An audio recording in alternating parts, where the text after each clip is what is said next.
So Wendy'd got herself a crew of ruthless men and brave, and they'd terrorize the lost boys each and every Saturday. One day Wendy says to Peter, I'd like more girls on my crew. So Peter goes a-hunting lost girls and brings back Green-Eyed Sue. Green-Eyed Sue was feisty, quite surly and quite sad, called Susie Rotten by her mom and Tomboy by her dad. Had the chance to be a pirate and call Peter Pan a friend.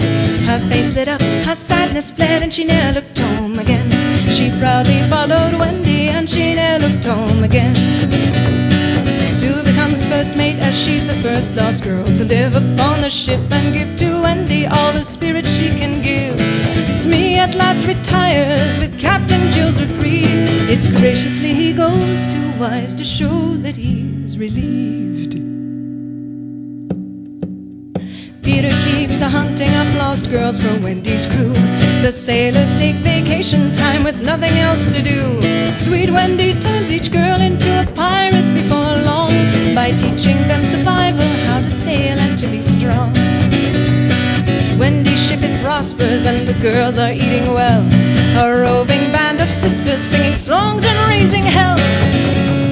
The crew is full of pirates, but each one can keep her head, due to the small miracle and thanks to Wendy's pirate school. Brand new tales of daring do when Wendy start to spread.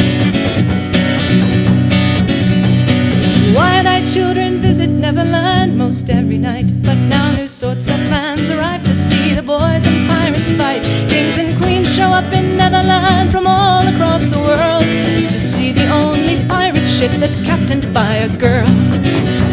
Disarmed by Mrs. Wendy, but she takes it in her stride.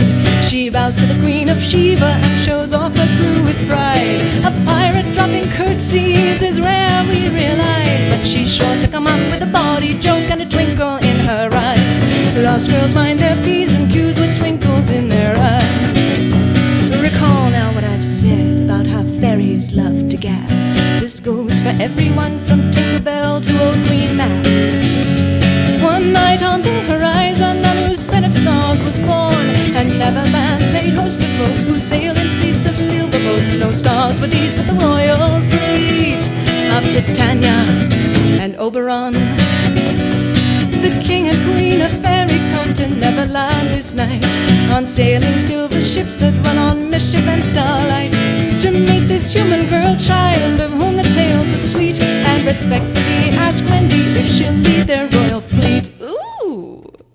Well, how can Wendy turn down such an offer when it's made to sail the sky with fairies and to lead their gay brigade? She tells the ruling monarchs that she'll gladly come and play, so long as the crew may keep their tourney with the boys each Saturday. So Wendy's made an admiral and rules the fairy band, diplomat between the worlds of Fae and Neverland. The crew are full delighted and wreak magic where they roam, but soon our admiral has thoughts of setting sail for home. The second star to the right does call and Wendy hears its song. She lets her brothers know she's headed home before too long. They meet with her in secret to tell Peter Pan goodbye. Peter squares his jaw and the lost boys try not to cry. Next night the ship sets sail out to the edges of the sky. Wendy calls her crew on deck and tells them her surprise. Above old London town she bids them follow through the air, and invites them home to meet her mom and be her sisters there.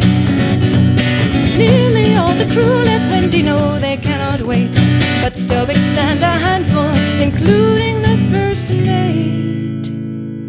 Green-Eyed Sue before her captain asks to plainly speak her mind. It's sooner I'd lay down my life than leave this ship behind. A simple life of growing up is surely not for me. Living as a sailor's been the first time I am free. So by your leave, dear captain, I will be a pirate still, and carry on the legacy of our red-handed Jill. Wendy smiles a smile and says, I'll miss you, dearest one, but as this journey ends I see see a new one has begun. So carry on as admiral and captain in my stead, and guide your crew with a steady hand, and always keep your head. So Sue becomes the captain and begins another tale. Her bonny crew decide to teach the lost boys how to sail. She rules the fleets of fairy and she reigns in Neverland, a pirate queen, a hatching schemes with Tink and Peter Pan. Tales are told of Sue and Wendy to keep all girls' brothers kind, and to their darling sisters, for if they are a mind to torment and to torture and to hairpull and to tease, one night she might turn pirate and run off to sail the seas. Not just the bonny brothers are the tales of Green-Eyed Sue. Such warning fables show each mom and dad a thing or two.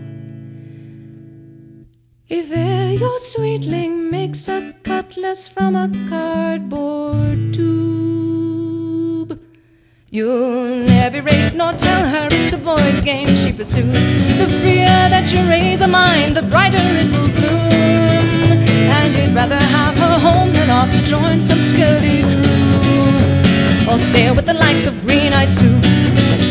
Never have